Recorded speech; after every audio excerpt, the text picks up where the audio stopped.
Good afternoon, Packers fans. Aaron Nagler here with your Packers Daily Chat, coming to you live on the CHTV social channels. It is Wednesday, and as you can see behind me, I am in Green Bay, Wisconsin.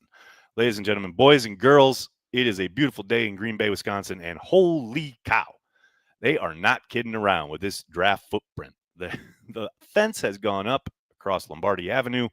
You can see here behind my left shoulder some of the tents that have gone up throughout the entire kind of breadth and width of the draft experience and or campus.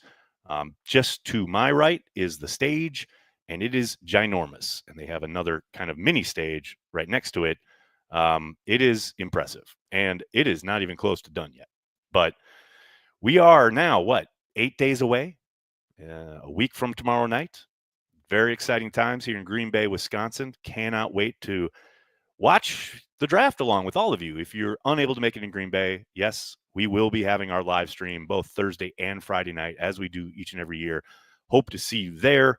And if you're in this area, if you're in Wisconsin, if you're in Appleton, Green Bay, in the environs around, make sure you come on out to the Timber Rattlers game tomorrow night, draft and craft night with myself and Andy Herman. You can get tickets in a link in the description of this video, starting there at 6:40 p.m. Pre-game draft talk and meet and greet with myself and Andy. We'll be talking all things green and gold, including, obviously, the draft and who we think makes sense for the Green Bay Packers to pick. Hope you can make it out. And I hope you can make it out next week, 1 week from tonight. Cheesehead TV's NFL Draft Meetup at Stage 1, Wednesday, April 23rd from 8 to 11 p.m. Carry the G on special. We got some giveaways for you and some special Packers guests milling about throughout the evening. Really hope you can make it. And if, you maybe are coming, but, can't make it out at night, maybe you're busy, maybe you got to get up early in the morning, you don't want to be out late, etc. We'll be at the mall in Ashwaubenon that afternoon, Wednesday afternoon at 1 p.m., having a mini kind of meet and greet event, mock draft, on, a bunch of draft talk, so to speak, with myself, Andy. I think Matt Ramage is going to be there, and I believe there's a rumor that Tom Grassi is going to show up. So it's going to be a lot of fun. Tons of stuff going on. That's just scratching the surface. Really cannot wait. Hello to everybody in the comment section. So good to see you all. Hope you're all doing well. Dennis is here, of course. Brandy says, let's develop the draft so we can draft and develop. I mean, that's a way to look at it. No question about it. The draft will be here before we know. We're going to blink our eyes. And it was weird being on a plane this morning thinking about when they announced that Green Bay was going to be getting the draft. Obviously, it was a couple years out. Man, you blink and suddenly it's here. It's kind of crazy. I am very, very excited. Randy says, open to Carry the G and play the song. Let's a bit early for some Carry the G from myself today, but hey, you don't have to ask me twice. Well, we carry the G wherever we may be, so creamy and cold, and from the land of the green and gold.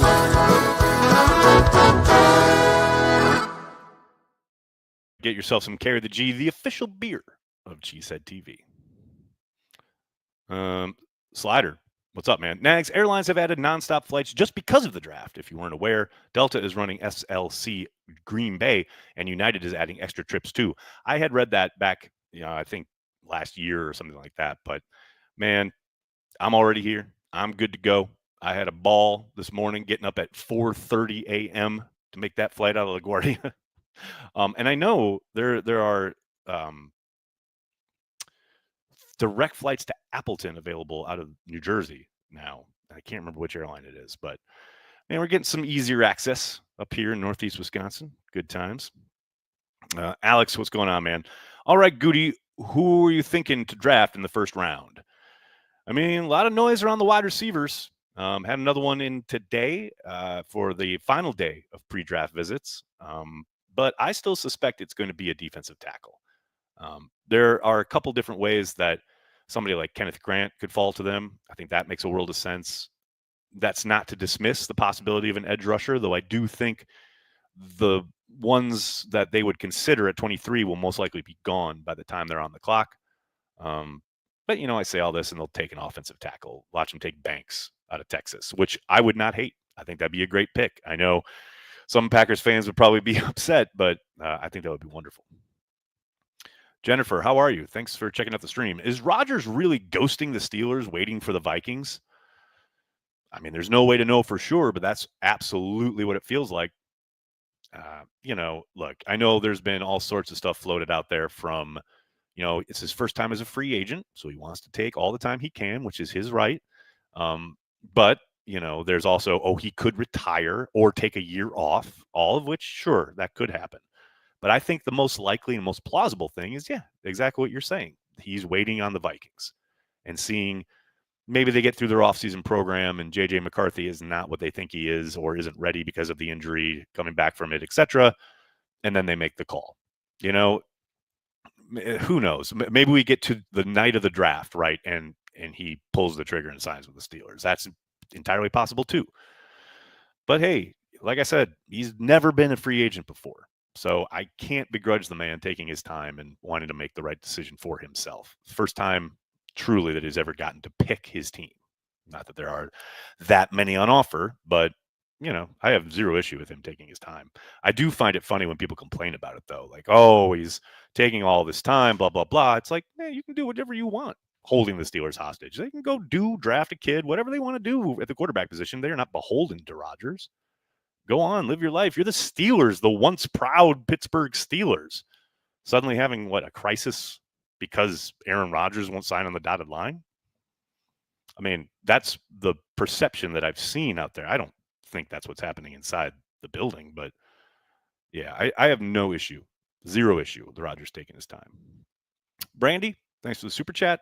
Good draft for running backs this year. Packers drafted Lloyd and signed Jacobs. How much of that was planning to have that locked in coming into the 25 draft? It's rarely that it's kind of direct like that, but I do think certainly they knew there was an opportunity there when they signed Jacobs, and they saw value when they drafted Lloyd.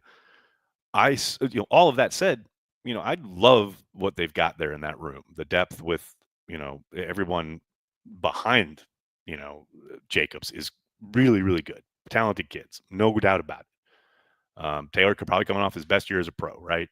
Brooks certainly added more than enough to the mix. But to your point, with the amount of talent on offer in the running back class this year, I wouldn't be surprised if they saw somebody on day 3 that they really liked late in the draft and they took one. More competition, right? That's what it's all about. So Brian's always preaching. Right. How are you, man? Hafley would have had a blast with the 2020-2021 Packers defense. Smith brothers, Prime, Jair, and Kenny, etc. No doubt about it. There was a lot of talent on offer, especially that 20 squad. Obviously it's unfortunate they couldn't close the deal there here at Lambeau, but yeah, that was a really talented team. And you're right, Hafley probably would have cooked up some fun stuff, but hey, he's got talent on offer now. Yeah, there's probably a few more pieces to be added once the draft is come and gone. So, yeah, you're right. He probably would have, but I think he showed last year he knows what's up, and he's gonna continue to have some fun in 2025. Kerry Bishop, how are you, man? Nags, if you want to pick a quote playmaker this year, who do you pick? I mean, I've been banging the table for Jaden Higgins for months now. I think he is the perfect Packer addition, a guy who you don't need to come in and be a quote number 1 wide receiver, but he is going to play on the perimeter and see plenty of action if he does become a Packer. And I do think he could contribute right away. Not to say he's going to come in and be Greg Jennings, who played all 3 spots right off the bat, etc. I do think he'd probably be brought along slowly, like most rookies, but I do think he could contribute. And I think again, he's a perfect Packers receiver. He's built like one anyway. Savion Williams too. I know that's not a name we've talked a lot about here, or that I've heard connected to the Packers much, but really like the idea of him in a Packers uniform as well. I think he's another one who just looks like a Packers receiver, is made up like a classic Packers wideout. I doubt this would happen, but Scatabo, maybe the running back, I would love to get him in a Packers uniform. Again, I doubt that happens, but you got to believe that Packers fans would absolutely adore that guy on Sundays. No doubt about it. And I think he's a really good, talented, kind of multi-dimensional player. You could use in a lot of different ways. Josh, this is a fair question. With the fifth year still in limbo for Quay, is outside linebacker a day 2 pick? Well, actually, he is probably categorized as an inside backer in the 4-3, given what they're kind of mixing and matching. I think you'll probably see him inside, and even when they're doing the 2 linebacker things that they like, I would suspect you're going to continue to see Cooper play some Will over Quay, though I think Will is probably Quay's best spot. But that said, there's no way they pull the trigger on his 5th year option, on Quay's 5th year option. Absolutely no way. He'd instantly become one of the top 5 paid inside linebackers in the league, fully guaranteed. That ain't happening. So there's a possibility that they extend him.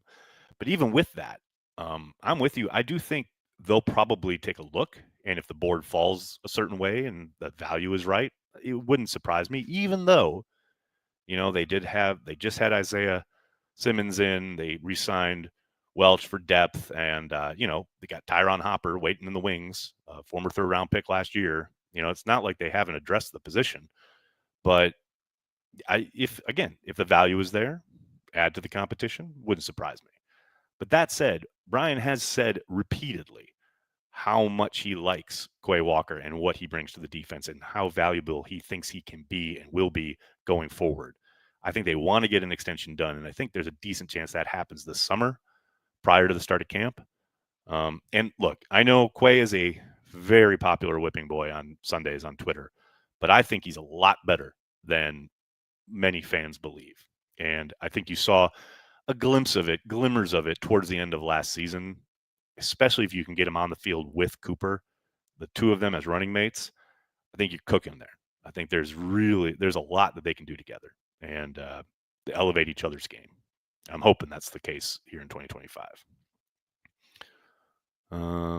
Brandy, thanks again. At 464 pounds, Florida's Desmond Watson is intriguing. Bigger TD dance than Raji. Yeah, I know Brian was actually asked about him at the owners' meetings by Larry McCarron in their one-on-one. I mean, he is obviously intriguing just because of his size and his ability to move. I would suspect he's probably not on the Packers' radar as far as what they're looking for on this defensive front, but never say never. I mean, how many years did we say, they'd never draft an inside backer in the 1st round, and then they took Quay Walker at 20, 22, something like that. So, yeah, never say never, but I'd be very surprised. Ed, thanks for the super chat, man. After the draft, will we win 3 Super Bowls in a row or just 2? Always in motion, the future, as Yoda wisely said. Difficult to see. We'll have to wait. Only time will tell. But that's an excellent question. No doubt about it. Soder, I like where your head's at. Scatabo for the green and gold version of Juszczyk. I could see the vision. Not just like the traditional fullback stuff. Obviously, his use in the passing game probably could use him as a move tight end in certain situations. I don't hate it. Again, I doubt the Packers pull that trigger, but I love that idea. But we'll see.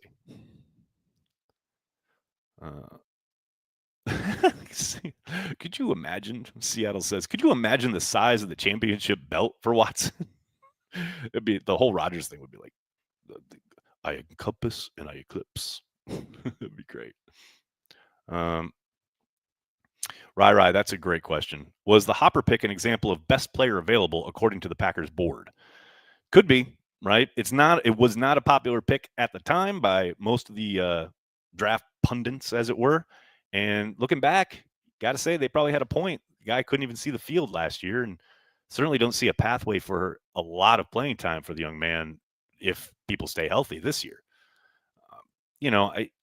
I think he can still help. I think he's got a physicality and athleticism that you saw last preseason. I can see the fit, but Yeah, it felt a little rich when the pick was made. And again, maybe to your point that maybe that was just the best guy on their board. I find that hard to believe. It seems like the Packers, this goes back to Ted. It feels like they always have that pick, right? At least one pick that feels so out of left field and people are left scratching their heads. I mean, the topper was definitely that last year. No doubt about it. Banger. I can't wait for the draft, and the Bears still suck. I mean, you could not have said it any better. Soder, you're right. If Hopper makes the jump, the linebacker room looks good. Then that's the key, right? Even if he's not out there, the majority of the snaps, if he can just get in the rotation, where last year we saw a whole lot of McDuffie and Wilson down the stretch when guys got injured. Man, you really hope that's Hopper coming off the bench this year, right? And I know they brought McDuffie back, mostly for special teams, but you got to think they like him from scrimmage, given the number of snaps he played last year, his history with Halfley. No doubt they're going to want to lean on that, but hopefully Hopper makes it at least a tougher decision, right? You want to get him on the field, and you're right. Yeah, if he takes that jump, let's go, man. We'll get some 3 linebacker sets. You heard Brian talk about that earlier this offseason, being a little bit surprised at how much 3 linebacker they played last year. So, yeah, hopefully Hopper can, make the case, so to speak, once the pads come on this summer, because that's when it has to happen. Richard, I get the question. Could you see Colby Wooden being moved for a late round draft pick if he doesn't make the team? Yeah, it's a possibility. I think, most guys are available for the right price. And yeah, I mean, I assume what your line of thinking here is if they select a defensive tackle or even 2 in this draft, which is a possibility, it's going to make the numbers tough for a guy who really didn't see the field a whole lot last year. Yeah, I think it's a possibility. Look, I know we all love Carl Brooks, but I don't think Brooks is, off the table either. We'll see. Who knows? Maybe Wooden comes in with a hair on fire and lights it up in camp and makes it a really tough decision. But I do think, yeah, there's certainly that possibility. The problem there, of course, is more often than not, you get to the end of camp, most teams understand and realize who's going to get cut, right? They have a feeling, and especially if you watch the preseason games and you see who's playing extensively, they're auditioning to make their own team or they're on the bubble. So you don't really need to pull the trigger on a trade because you're going to be able to get him on the street. Now, every once in a while, maybe there's a circumstance where we absolutely think this guy's a perfect fit at the back end of our kind of defensive tackle room, and so let's make sure we get him and we send the 7th their way. That's entirely possible. But I mean, I do think there's zero doubt that he's going to be in for a fight, even if they don't draft a defensive tackle, which would surprise me. But I do think, yeah, he's in for a fight this summer, no doubt. John, thanks for the super chat, man. Ireland and the Steelers game, no, but Hard Knocks. I said it a couple weeks ago, man. It's a possibility. Now that they've completely changed all of the requirements and who they can compel to do it if no one offers, which I doubt anyone will, the league has stripped away most of the kind of abilities for teams to say or not be compelled to do it. They could easily say, Green Bay, you're on Hard Knocks. Now, as I said back then, I'd be surprised if after the draft and all the exposure Green Bay's getting, I would suspect they probably want to go someplace else if the NFL ends up being the entity picking it. But you never know. They've probably wanted Green Bay on Hard Knocks for a long time. I know Matt LaFleur is no fan of the idea, but if there's this opportunity, maybe they do it. Again, I'll be surprised this kind of soon after the draft, but you never know. We shall see. Brandy, thanks again. I take generational talent with a grain of salt. Used way too much these days. Thoughts? Could not agree more, Brandy. Look, there are tons of really talented players. And yes, every draft has guys who are going to be really good in the NFL. Certainly a lot of the first rounders have, really good and high upside. But yes, you are 1,000,000,000% correct. The term generational talent gets thrown around way too much. And I actually haven't seen it egregiously this year. but even last year, because usually it's around the quarterbacks, right? And I don't think anybody's looking at this class like, oh, wow, there's a ton of generational talent on offer. I do think there's some good players, but, anybody who's really good at their position, whether it's Ty Warren, right, this year at tight end, or the running backs, there's a lot of that kind of prisoner of the moment stuff that goes on in the lead up because there's such a long time and you're talking about these guys so much. But yes, I very much agree with you. Ken, thanks for the super chat, man. Welcome back to Wisconsin, Nags. Thanks so much, Ken. Good to see you at happy hour last night. And cannot wait to see you next week. Oh, right. That's a great question. Did Rodgers have better chemistry with Adams or Nelson? Man, that's a push. I'd probably say Nelson on balance, like overall, but you can't deny the chemistry he had with either one of them, right? Certainly with Adams when he's feeding them 83% of the time, But I would, on the whole, I would probably give the nod to Nelson. Tulio, how are you, man? What about cornerback? Haven't really looked into the 25 class yet. Is there a 23 possibility? Yeah, I think the Barron, the kid from Texas, is a possibility there. Harrison out of Kentucky. You should get the Cheesehead TV draft guide. You know all about those guys. You know what you can do? You can go in the link in the description of this video and get yourself a copy. Who are the Green Bay Packers going to draft? Find out from the original draft guide by fans for fans. Available from Cheesehead TV for the 15th season in a row. Hundreds of prospects analyzed with an eye towards their fit with the Green Bay Packers. We've got mock drafts, big boards, featured articles, tons of content for you, the Green Bay Packers fan. Get yours today. Shout out, Tyler. That echo at the end makes me laugh every single time. So yeah, get yourself a draft guide. You got a week to bone up and be the smartest person in the room when the Packers are on the clock. Charlie, thanks for the super chat, man. I'm young. What is the reference you and Corey do when you hum that show theme? Also, is Carry the G in stock or not yet? Yes, Charlie, it's available plenty of places across the Green Bay if you're in this area, and some other places across the state of Wisconsin.